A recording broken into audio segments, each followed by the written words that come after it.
रमन और मौन व्रत। एक दिन ऑफिस में, सुब्बू स्वामी, मेरी फाइल में गलतियां थी, फिर भी आज बॉस बारूद फट मुझ पर चिल्लाया नहीं। बॉस का आज मौन व्रत है, वो महीने में एक दिन नहीं बोलता है।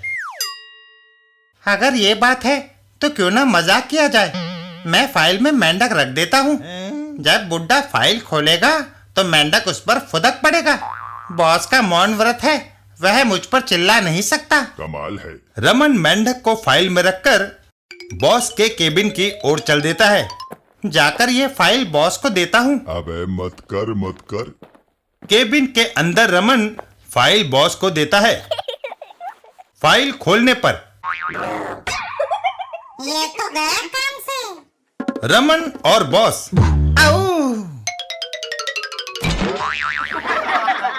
मैं भूल गया, मौन व्रत में जुबान नहीं चलती, लात तो चलती है।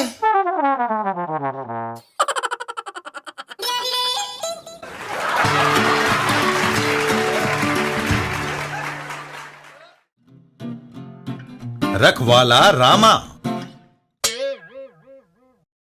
एक रात को एक गांव में, ओफो, आज बहुत थक गया, अब नींद सता रही है। क्या बात है, तुम क्या देख रही हो? सुनो, कोई घर में सेन लगा रहा है भाग्यवान। मुझे लगता है वह अंदर आ भी गया, आवाज बंद हो गई। पंडित तुरंत अपने बिस्तर में चादर ओढ़कर लेट गया। लेट जाओ, उधर न देखो, चोर है, रामा की आंख बचाकर आ गया होगा। रामा गांव का कोतवाल था। अब क्या करें जी? बताता हूँ, सुनो। उधर चोर, आवाजें, वे जाग रहे हैं, उनके सोने तक इंतजार करता हूँ। पता नहीं वे धन कहाँ रखते होंगे। तभी चोर के कानों में कुछ फुसफुसाहट पड़ी। वे कुछ बातें कर रहे हैं, ध्यान से सुनो, शायद वे अपने रुपए पैसे की बात ही कर रहे हो। इधर ब्राह्मण दंपत्ति।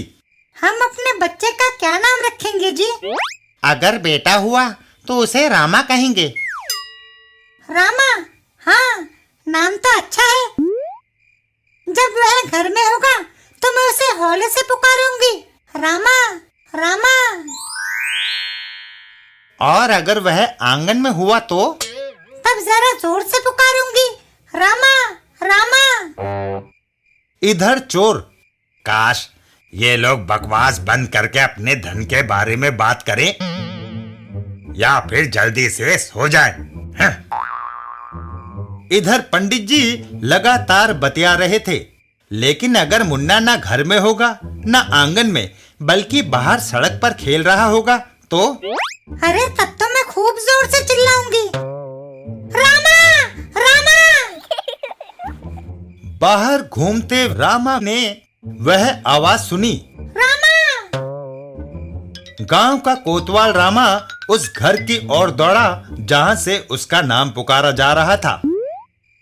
घर के नजदीक पहुंचकर, ओहो, लगता है कोई चोर सेंध लगाकर घर में घुसा है।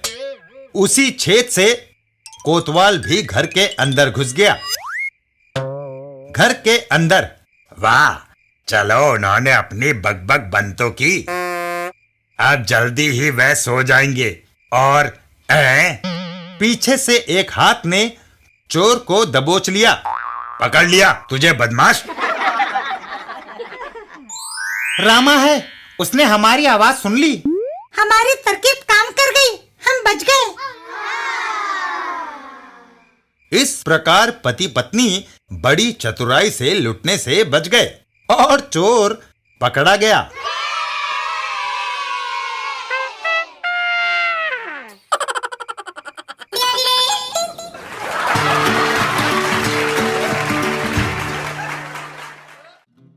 बिल्लू और मम्मी पापा। एक दिन सड़क पर, एक बार मैंने क्रिकेट खेलते हुए एक ओवर में 5 छक्के मारे। 5 ही क्यों, 6 क्यों नहीं चौबे जी? क्योंकि उसके बाद फील्डर को गेंद मिली ही नहीं, वह कहीं खो गई और आगे खेल न हो सका। तभी बिल्लू की आवाज उनके कानों में पड़ती है। पापा जी, मम्मी आपको बुला रही है। अच्छा चौबे जी, मैं चलता हूँ। घर के अंदर पापा जी, मम्मी ने। अरे भाई सुन लिया, मोना ने बुलाया है, तभी तो भागा चला आया हूँ। मगर पापा जी, आप गलत जा रहे हैं। देखो, ज्यादा होशियार बनने की कोशिश ना करो। उम्र में मैं बड़ा हूँ या तुम, बोलो। यह सुनकर बिल्लू एक किताब पढ़ने बैठ जाता है। हर गृहिणी की तरह तुम्हारी मम्मी किचन में होगी, मैं वहीं जा रहा हूँ। किचन में? मोना किचन में नहीं है, वह ड्राइंग रूम में भी नहीं है, वह बेडरूम में होगी। बेडरूम में है, वह बेडरूम में भी नहीं है। कभी वह बिल्लू के स्टडी रूम में चली जाती है, वहीं जाकर देखता हूं। बिल्लू का स्टडी रूम, वह बेटे के स्टडी रूम में भी नहीं है। शायद वह ऊपर छत पर चली गई होगी, वहीं जाकर देखना चाहिए। ऊपर छत पे, मोना छत पर भी नहीं है। बिल्लू के पापा वापस नीचे आते हैं। आखिर वह कहां गई? सारे घर में एक स्टोर बचा है जहां मैंने नहीं देखा, उसे भी देख लेता हूं। स्टोर में भी निराशा हाथ लगी, मोना स्टोर में भी नहीं है। बिल्लू, आखिर कहां है तुम्हारी मम्मी? वह आपका टेलीफोन पर इंतजार कर रही है। मैं आपसे यही तो कहना चाहता था पापा। टेलीफोन पर? आप कहाँ थे? मैं कितनी देर से फोन होल्ड ऑन किए खड़ी हूँ। मार्केट में शॉपिंग को आई थी, कुछ चीजें खरीदी है, पैसे कम पड़ गए हैं। आप पैसे लेकर फौरन जनरल स्टोर्स पर आ जाओ। यह सुनते ही बिल्लू के पापा रॉकेट की तरह दौड़ लगाते हैं। अगर मैं 5 मिनट में मार्केट नहीं पहुंचा तो मेरी बीवी का गुस्सा आसमान पर पहुंच जाएगा।